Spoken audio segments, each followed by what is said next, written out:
Hello सबैजनालाई। अब 3 दिनको लागि मेरो ग्राउन्ड बन्द छ, त्यही भएर म चाहिँ आज जगिङ निस्केको। मेन त अब नानीको रिपोर्ट लिन्छ मेडिसिटी हस्पिटल। अहिले म तालजीखेलमा छु, यहाँबाट मेडिसिटी हस्पिटल जगिङ गर्दै त्यसपछि पाटन सुन्दारा एन्ड त्यसपछि वक गर्दै हिँड्न आउने हो। यो बाटो होइन, हामी चाहिँ अब यो खोलाको मुनि पनि यो बाटो ठ्याक्क नखुको अपार्टमेन्टमा निस्किने है। त्यहाँबाट नेक्स्ट सुमेरु भन्दा यो बाटो अब हामी नखुको अपार्टमेन्टमा निस्किन्छ। त्यसपछि हामी मेडिसिटी हस्पिटल रिपोर्ट कलेक्ट गर्ने अनि फेरि जगिङ गर्दै पुग्नु चाहिँ सुन्दारा पुग्नु छ।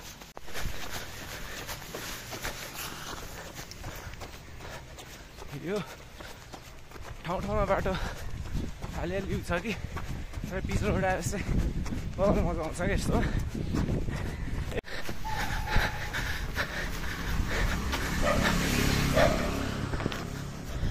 यो ठाउँ हो क्या, खुब रमाइलो लाग्छ।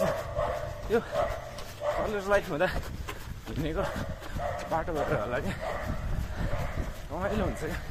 पुरानो टाइममा आफ्नो युथको टाइममा पुग्यो जस्तो लाग्छ क्या।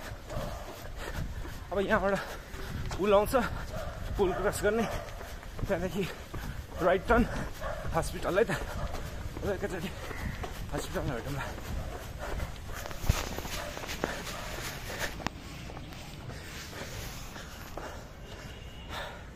हो हस्पिटल आइपुग्यो है। अब तल जान्छु, रिपोर्ट कलेक्ट गर्छु, अनि त्यहाँबाट सुन्दारा पाटन सुन्दारा सके जगिङ गर्ने हो, नसके हिँड्ने हो है। अब यो 2 दिनको काम त्यही हो, किनभने स्याटरडे रेस्टै हुन्छ। म सन्डे त उता गइहाल्छु, ट्रेनिङ सुरु भइहाल्छ है त। 10 मिनट जति लाग्यो है। रिपोर्टहरू कलेक्ट गरेँ, सिधै पाटन सुन्दारा जान्छु। बिचमा भ्यायो भने चाहिँ त्यता पनि हालौँला, न त धेरै हल्ला हुन्छ क्या। अब रिङ रोड पर्छ है, अनि त्यो साउन्ड नै आउनु क्या। यस्तो झ्याउ बाटो छ, गाडी हुन्छ।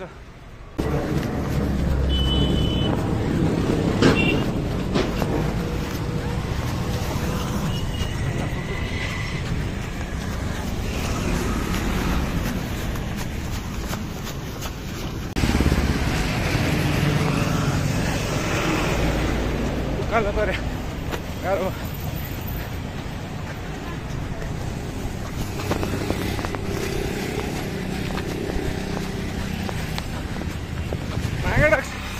उतै खिच्नु कम्ता गाह्रो हुँदो रहेछ। के थिच्छ भयो होला भने अफ भइरहेको हुन्छ त्यसमा नि।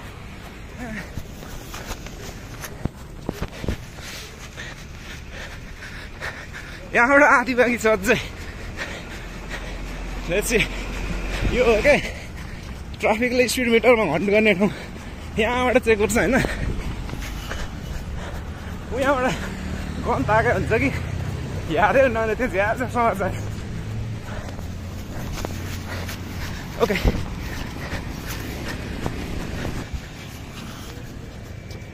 महाराष्ट्र आउनु लाग्यो, अझै अलिअलि गाह्रो भयो।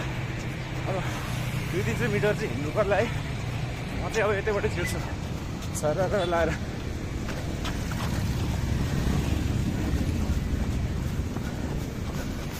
आयो कि डराएर होइन, डराउने होइन क्या। किन डराउने क्या, डराएर हुन्छ त।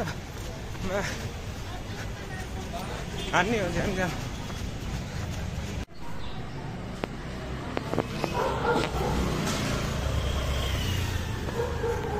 ल सुन्दारा आइपुग्नु लाग्यो है। अनि